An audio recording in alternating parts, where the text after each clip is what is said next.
So who else has joined the call to save the farmlands? The National Farmers Union of Ontario, Canadian Organic Growers, the Ecological Farmers Association of Ontario, Just Food, and Sustain Ontario. St. Paul University has an assistant professor by the name of Amanda Wilson, who wrote a wonderful op-ed in The Citizen a couple of weeks ago, calling for the protection of the farmlands.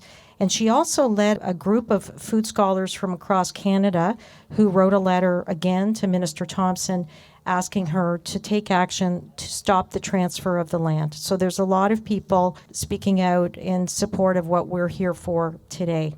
As David Shanahan, as we all know, our editor with the NG Times, wrote in an article last week, and I'll quote him, "It is significant that opposition to the proposed prison comes not just from local groups and individuals in North Grenville, but more and more experts in the field of agriculture and agribusiness are speaking out as well, and from a position of real knowledge and credibility." So it's fantastic to see this kind of support behind our cause.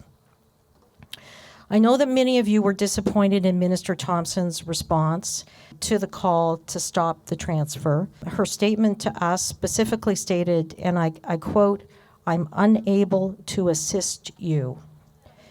In part, she claimed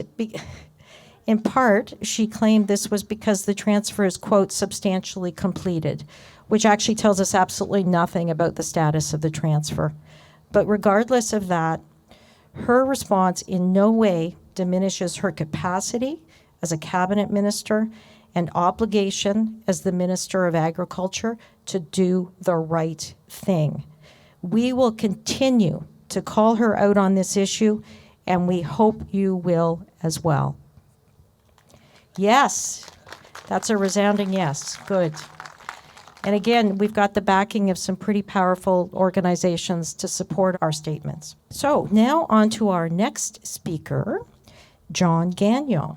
John is a North Grenville resident, a former fire chief with the City of Ottawa, and an equally passionate advocate for saving the farmlands. So please give a big welcome to John.